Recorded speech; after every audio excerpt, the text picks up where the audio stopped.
fellow wood chopperoos, the Big Chopperoo and Safety Dan here. Hey. And today's episode is part 2 of our 17th century style seat.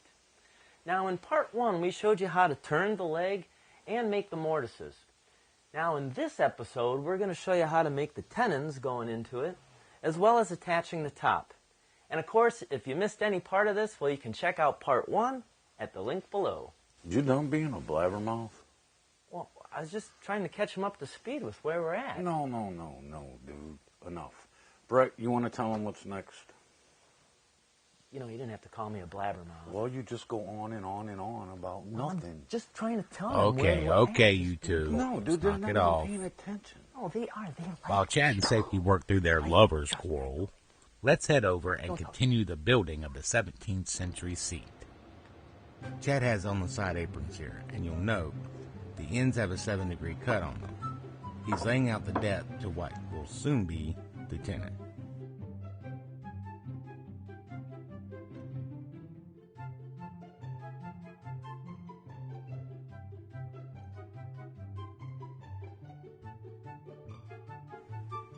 Using a mortising marking gauge, the gauge has 2 pins on it. An X is placed on the face of the board to make sure he always puts the fence of the marking gauge to the outside face.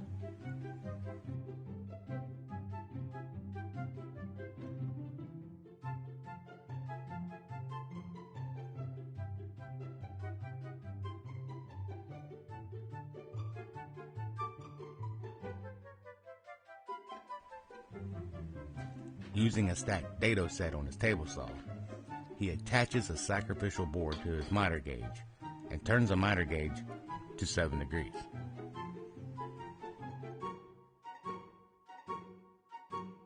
He also sets the height of the blades to the mark on his board.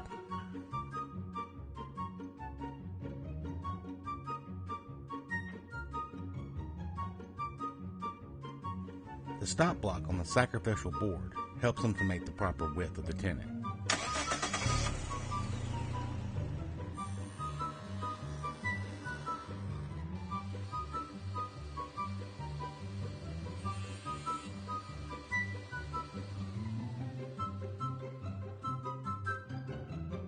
Now the miter gauge has to be rotated 7 degrees to the other direction to make the other side of the tenon. Repeat and do the same.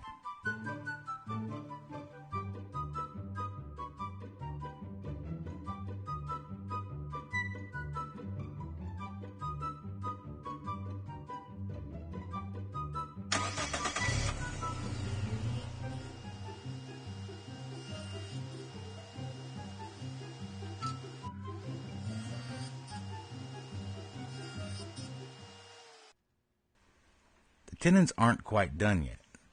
Label the tenons to the letter on the individual leg. The tenon was made to the correct width, but now has to be made to the correct height.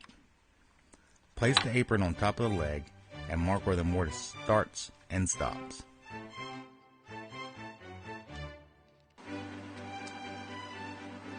Extend the lines and cut out the waist.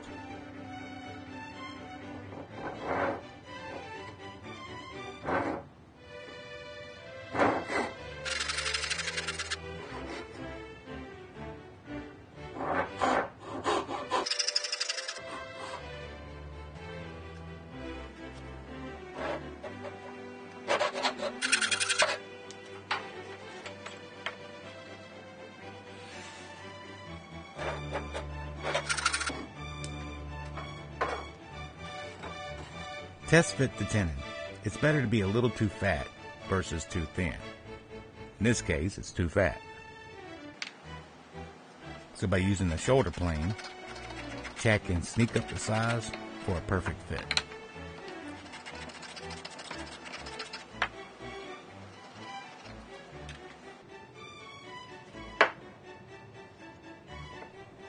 Now the tenon fits good, but you'll notice it's not quite flush. That's because on the shoulder of the tenon, it's not quite flat. A chisel can fix this.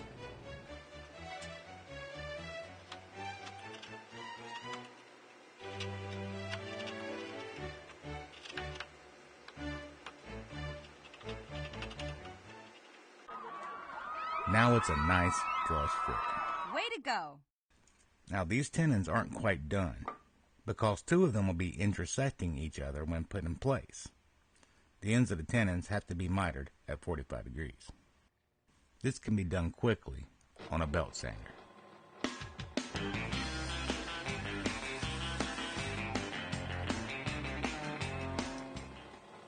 Place the upper apron back into the legs and now measure for the lower stretcher. Don't forget to add the length of each tenon to the length of the stretchers. Repeat making the tenons for the stretchers the same way as the aprons. Dado blade to make the thickness, handsaw to make the length, and shoulder plane to finalize the fit.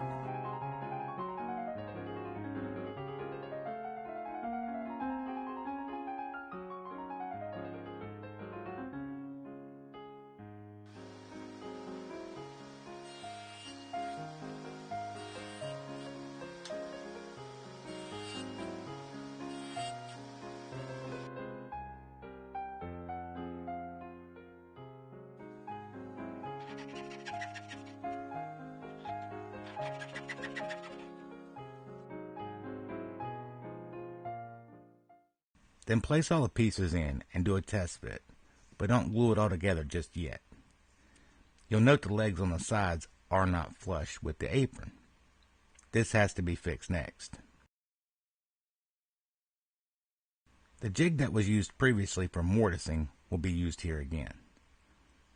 Place the jig to the edge of the table saw sled, and then place the side piece against it. Now make the cut.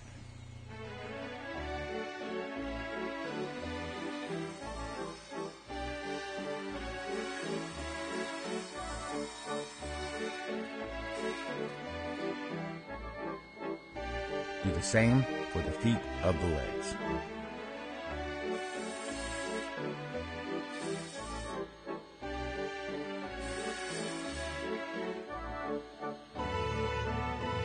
Now, after reassembling, the legs are flush with the side aprons. But the front aprons are not flush with the legs. This will be fixed using a hand plane.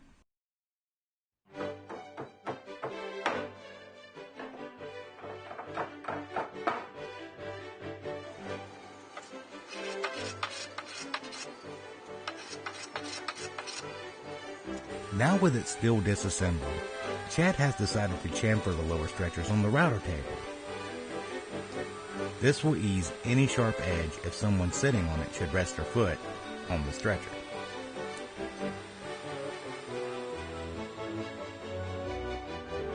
Now the inside of the upper aprons have a 1/4 inch groove dadoed into them. This is going to be how the top will be attached.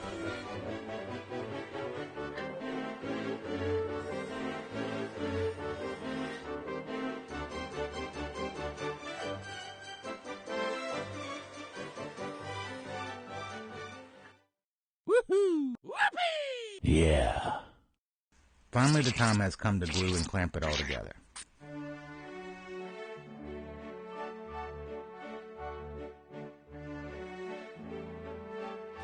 Now, while the glue is drying, Chad moves on to making the top. He's routing a thumbnail round over to the edges.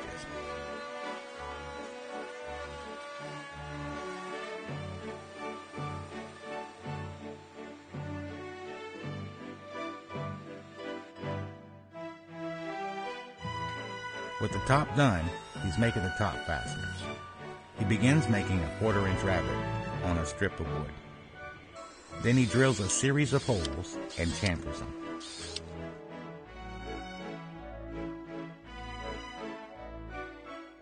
On the bandsaw, he cuts out the individual pieces. With the whole unit upside down, the fasteners slide into the grooves on the apron and then get screwed to the bottom side of the top. This holds the top nice and secure, yet allows the top to expand and contract with seasonal movements. Okay, now you're ready to stain and finish it. Now whatever you're going to use for a finish, make sure you put a lot of layers of top coat on this, because whether it's going to be a stool or a table, it's certainly going to get a lot of wear. So, as you can see, it is a more advanced project, but it's perfect for building and honing those woodworking skills. So, what is this, a table or a seat? Well, that's the beauty of it. It can be either one. I think I need it to be a step stool. Yeah, you could use it as a step stool, but why do you need a step stool? So I don't have to kick so high when I get a boot you in the ass. Well, if you like what you saw today, subscribe.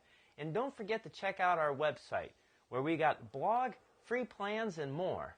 Well, there's one more thing that I gotta do. Chad, I think it's time for you to dance. Oh, yeah.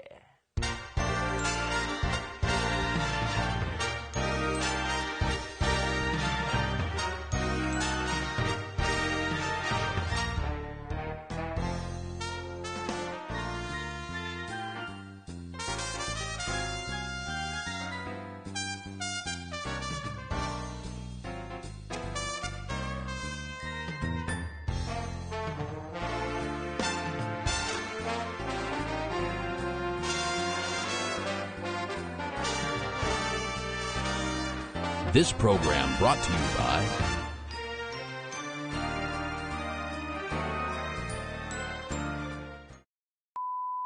And it's assured it's going to last for a long time. Nope, had it going pretty good, but then nope. Use a pair of these for a shit. They would even use a pair of these for a... Gosh, why do I keep tripping up on that? And they used to, at one time, use a pair of these to put a coffin on for a shift. Oh, dang it! Forget the makeshift wake. Or a little table. You can make a pair of these. God, really? Yes, dear. This is a more advanced project, but is perfect for honing and building bad boo-boo. Yo. Daddy building bad boo-boo. Why do you need a step stool? So I have to be... Boom. That's right. So he doesn't have to. Okay. Well, why do you need a step stool? So I don't have to kick so high when I get a boot you in the ass. Sorry. Your lips are moving. The Big Chopperoo and Safety Dan here. Hey. Sorry, I had to clear my throat. Try that again.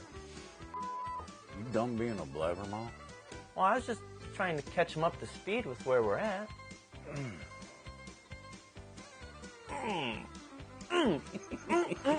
Good. Wow.